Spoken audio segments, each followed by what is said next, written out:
뉴라이트 원조인 구한말 개업파는 왜 친일파가 되었을까? 고종은 무능한 군주인가? 구한말, 신분 제약으로 출세하지 못해 조선사회의 불만을 품은 사람들을 원국지사라 불렸다. 홍경래 난, 청일전쟁, 러일전쟁을 겪은 평안도인들에게 조선은 망해야만 하는 비문명화 국가로 규정한다.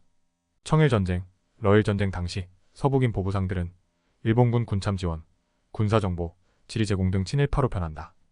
탁지부 고문, 메가타 다네타로의 화폐 개혁으로 조선의 자본가와 상인이 몰락하면서 친일 매판 자본가가 생긴다. 경부선 개발 정보를 취한 공주 갑부 김갑수는 전 재산을 대전에 부동산 투기한다. 정경유착 토권공화국 원조다. 식민지 시절 친일 서북 기독교인들의 신사참배, 원죄를 어쩔 수 없는 시대 상황 탓으로 돌릴 수 있기 때문이다. 한일 병합 이후 일본인들은 조선인 지주들의 기득권을 보장해주자 대부분 식민지 정책에 순응한다. 친일 지주 출신 기독교 세력은 소련군을 환영하지만 토지 국유화로 기득권을 빼앗자 반공투사로 변신한다. 왜 개화파, 젊은 개혁지사들은 친일파가 되었고 해방 이후 민족을 위해서 친일하였다는 궤변을 할까? 조선의 소중화 사상은 오늘날 한미동맹의 원조. 고려 충렬왕 때 중화권에 편입된다. 시호는 몽골식으로 충렬왕이고 고려는 경유대왕이다. 충렬왕 이전 고려왕은 황제였다. 충렬왕 이후 소중화를 자처하며 약 600년 동안 조공책 봉관계를 구축한다. 중국은 천하의 중심이라는 대중화주의, 즉 화이 사상, 세계관을 가지고 있었다. 모화 사상에 입각한 사대주의적 소중화 사상은 식민지 시절 소일본 사상으로 오늘날 한미동맹으로 표현된다. 아시아주의 탄생은 친일파 탄생. 19세기 중엽 서구 열강에 동양 침략이 본격화하자 한중일 삼국은 위기감을 느꼈다. 아편전쟁 이후 청나라는 제국주의 발굽에 짓밟혔고 일본은 페리제독에 의해 불평등 조약으로 강제 개국한다. 1839년 아편전쟁으로 북경이 함락당하자 조선 정부는 서양 오랑캐들이 조선도 침략할지 모른다는 공포심이 퍼졌다.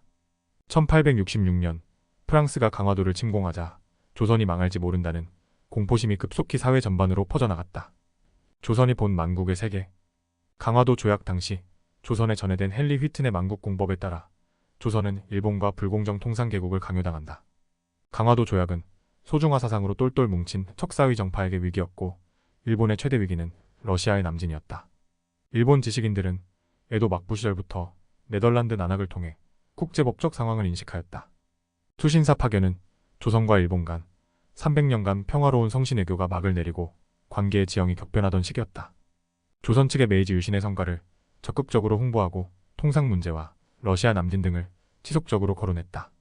위정 척사파 김기수는 일동기후에서 20일 동안 일본의 근대적 문물을 견문한 후 귀국했다. 제2차 수신사 김홍집은 청국공사관 황준원으로부터 조선 책략을 받아 고종에게 헌상한다. 조선 외교 정책은 친중국, 결일본, 연미국 해야 한다. 아시아주의 탄생이다. 온건 개업하는 서양의 과학기술만 받아들이자는 동도석 이론을 주장하고 청나라 양무운동을 모델로 했다. 급진개업파는 서양의 과학기술과 정신문화까지 받아들이자는 입장으로 구미 자본주의 국가를 본떴던 일본의 메이지 유신을 모델로 했다. 급진개업파는 국제정세에 너무 어두웠고 단지 일본의 신의만 믿었다. 결국 군주권 제한 시도에 분노한 고종의 배신으로 혁명은 실패한다. 아시아 연대론 흥하론. 서구 침략에 대항하는 단결된 아시아를 주장한 아시아주의는 신의 혁명에 참여한 파시스트 원조 기타이키다. 서구에 대항하기 위해서 조선 및 청나라와 연대하자고 주장한 도야마 미스루 가스가이슈도 있다. 흥하론은 서구 열강에 대항하여 한중일 연대를 강조하는 김옥균의 사마주의를 제창한다. 1893년 다루이 도키치가 대동합 방론을 발표하자 양치차오는 지지한다. 흥하론의 사상적 배경은 조낭양이로 막부를 타도하고 천황을 중심으로 한 메이지 정부를 수립한다. 메이지 유신. 미국 페리 제독에 의해 개항을 강요하자 서구 오랑캐로부터 일본을 지켜야 한다는 움직임이 일어났다. 그럼에도 메이지 시기 서구화 개혁은 동양보다 발전한 서양의 문물을 적극적으로 수용해야 한다. 타라입구와 정할론.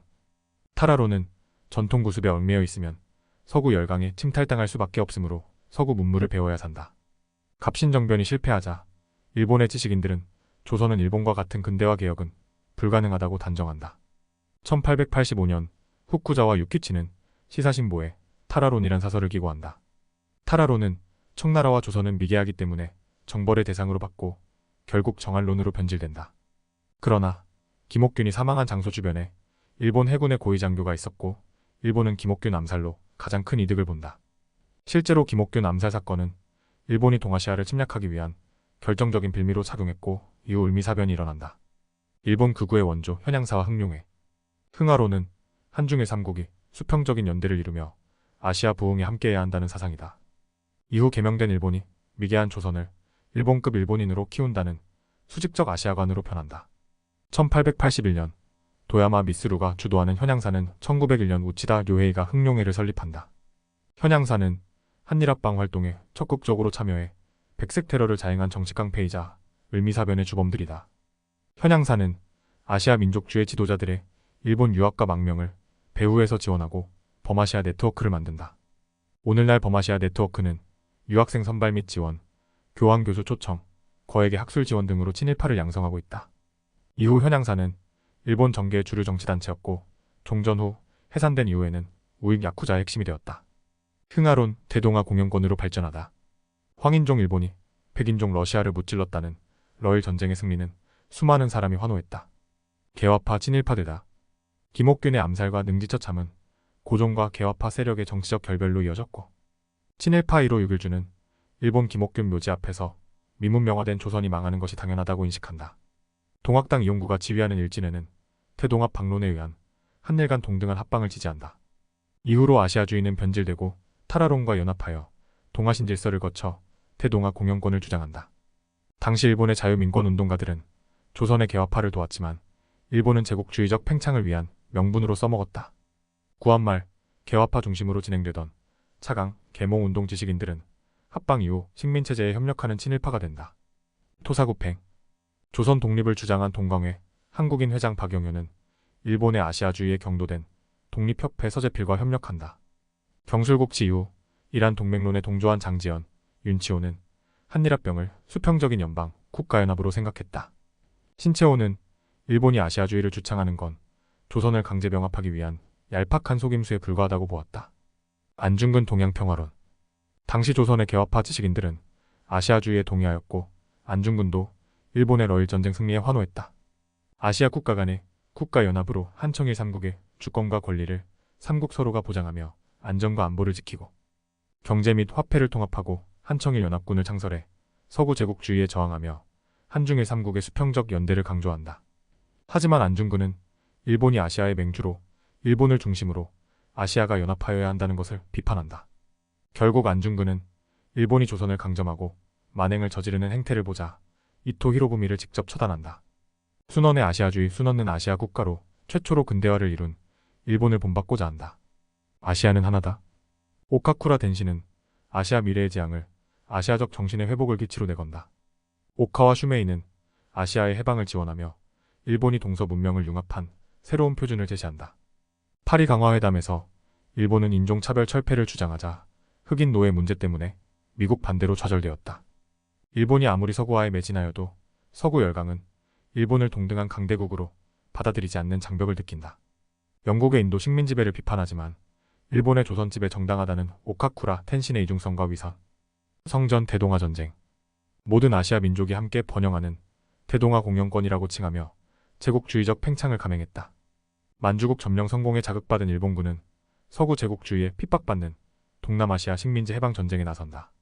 일본의 아시아주의 지식인들은 동아 협동체를 내세워 아시아 해방을 위한 성전으로 선전했다. 일본은 대동아 연맹체를 구성하여 대동아 공동선언을 발표한다. 서구 열강이 식민지였던 아시아에서 대동아 공영권 건설은 꽤 효과적으로 작동한 것은 주목할 만하다. 아시아 민족주의 지도자들은 일본군이 막강한 영국군과 미군을 무찌르자 일본군을 해방군으로 환호했다. 인도 독립운동가 찬드라 보스는 일본과 협력하여 인도 국민군을 결성해 영국령 인도로 진공하고자 했다. 인도네시아의 건국 대통령 수카르노도 일본의 동인도제도 점령을 인도네시아 독립으로 여기고 환영한다. 일본의 우익사상과 아시아주의, 아시아 해방의 대의를 외치지만 점령지에서의 가혹한 수탈로 일본 점령군에 저항하기 시작했다. 도쿄 전범재판에서 인도 출신 라다비노드 팔판사는 동남아시아에서 일본 제국주의와 서구 제국주의가 무슨 차이가 있었는지 일본의 위선에 대해 고발한다. 해방 이후 반민특위로 연행된 이광수는 내가 친일한 것은 푸드기 민족을 위한 것이다. 인도 태평양 구상으로 이어진 아시아주의. 아시아주의는 단순히 일본 제국주의를 정당화하기 위한 거짓 수사에 불과했을까? 서구 문명의 단순 모방을 넘어서 서구 근대성과 자국의 전통을 조화시키고자 제창한 민족적 아시아주의는 결국 일제 식민지 지배 불가피를 위한 도구였던 것이다. 일본의 선의를 믿은 김옥균, 태동합 방론을 외친 이용구, 아시아주의를 맹종한 서재필, 애국계 몽운동을 벌인 장지연, 실력 양성 운동을 외친 김성수, 민족개조론을 외친 이광수는 결국 친일파가 된다. 뉴라이트 원조다.